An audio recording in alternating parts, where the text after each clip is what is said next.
Yes, finally we have a TGF update. This is well needed across the board. Ed has been more voicing this side chain, this AI chain, and how it's supposed to integrate into LUNC. I'm simply not buying the Kool-Aid that they're selling. I'm more interested in the promises already made and the routes that he decided to follow before he decided to follow his AI system. I feel like when you do this, you're not so much locked into what you've said you're going to do, but be a man of what you said you're going to do. Even if it's going to take you a little bit longer, even if the flow of the ocean's not going your way, you should still continue to follow that, because you're going to get and you're going to garner a lot more support and respect from those in this community. And a lot of people look up to Ed Kim as this prophet, this person who knows everything and does everything right and everything by the book. But, there's been a lot of highly questionable things. And I myself am one of the people that actually applied for the grant, and it was sort of like false hope.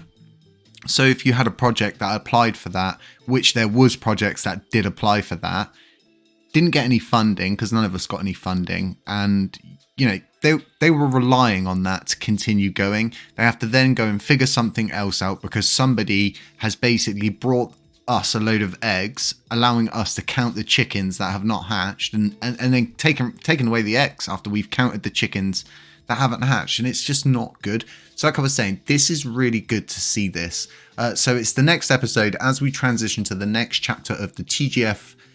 We are shifting our organization to focus on external funding for Terra Classic builders, projects, and initiatives. Our mission remains the same as stated in our bylaws: identify needs or deficiencies within the software-driven blockchain technology, implement request proposals to independent applicants to upgrade or support the blockchain technology, provide educational reports on software blockchain technology through the work of grantees and volunteers, and gather scientific data and results and publish it for public review and consumption. As part of this transition, the multi-sig wallet controlled by Ed, Marco, and Jagmot will be discontinued and replaced with an official TGF wallet owner by the TGF entity. We thank the multi-signers for their volunteer service as signers of the multi-sig, and we will confer with the donors of existing donations for consensus on donated funds in the next couple of weeks. Moving over to Prop 11462, which was the joint task force funding. So part of our role on the multi-sig wallet was to be an escrow account to hold the community approved initiative. TGF does not control these funds, but rather executes the will of the community via governance. As stated in the prop, distribution of payments will happen monthly at the end of every calendar month, given appropriate milestones have been achieved. Approval from the Oversight Committee and approval from current Terra Grants Foundation signers of the multi-sig. This is another thing, this Oversight Committee, I know multiple people have left that, so is this even still running? There's things in here that I'm questioning. Like I was saying, I think Ed's a little bit tied up in all of this other stuff that he's got going on, and this is more a nuisance for him.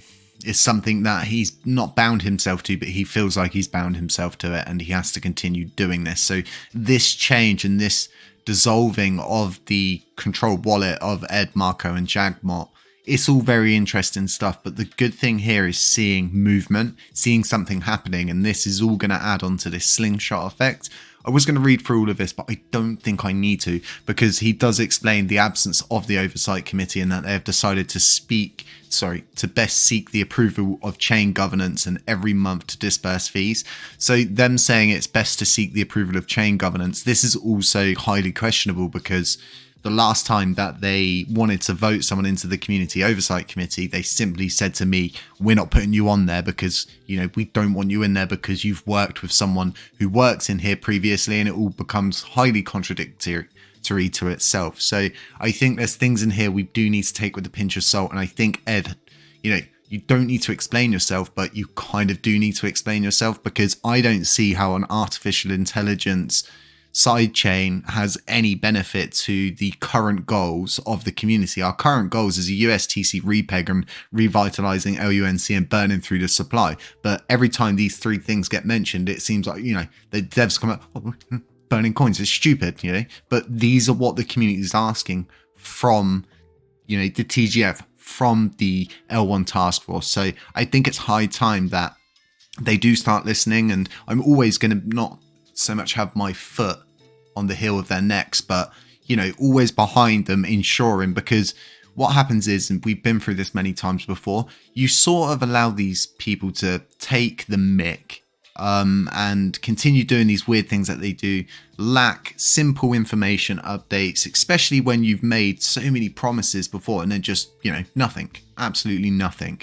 It's all very interesting, and maybe, you know, Ed needs to sit there and thinks to himself, am I the best person to be running this anymore? Is there possibly someone better who could be running this? Is there a better way for us to do this through decentralized governance? Because ultimately, right, the Grants Foundation could actually be run by the 130 active set. This all comes down to this situation of decentralizing something. It's, you know, there's always ways and means of doing stuff. Yes, it's going to be a little bit more complex, but ultimately, if they're saying they work for the community, then they'll do what we're asking them to do. And I think this is, like I've been saying, it's all very important.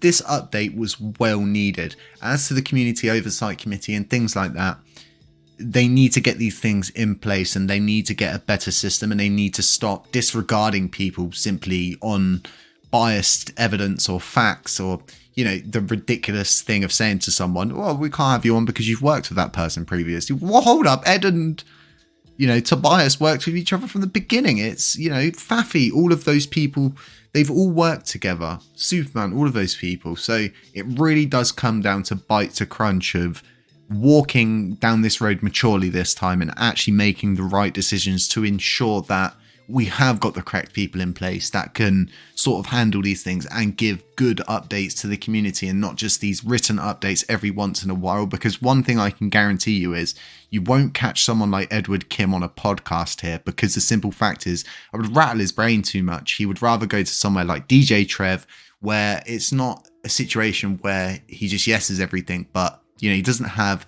the deepest understanding of things. There's sometimes that he just doesn't know what questions to ask. And I think Ed enjoys that. I think he enjoys being the more powerful brain in the room. But these are my own opinions. Like I said, I've got nothing against Ed or anything like that. I've simply just, it's all business, it's all work ethic, and it's all moving this blockchain forward and understanding the needs, the wants of what is going on and this kind of thing. Do we want it, or do we need it? Or it, you know, wants, needs, and funding is everything right now.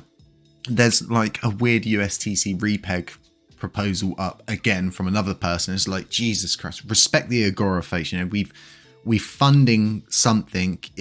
If we've approved it, then you need to respect that. It's getting really annoying. But I think people are seeing this. People are just simply just ignoring it, not commenting on it. And that's the best thing to do, because you're just giving them no fuel whatsoever. And then you go through this situation where they keep posting like the same prop with like what they believe to be a funny, sarky comment. Folks, have a really nice evening. I hope this sort of gets you to where you need to be with the TGF thing. I'm not quite where I need to be with it. I would really like to have a podcast with Ed. Maybe he'll listen to this. Maybe he'll decide to himself, maybe I should go on and do a podcast and allow someone like Happy Catty to ask questions that the community actually wants answers to. Folks, catch you in the next one. None of this is financial advice. It's all for educational purposes only. Beware of scammers, doppelgangers, anybody pretending to be me. Stay safe, stay humble, stay aware. And if anybody can do a voice note in the Telegram group chat of everything I just said perfectly, then hats off to you. I'll probably give you an OG penguin. Hatchery's coming soon.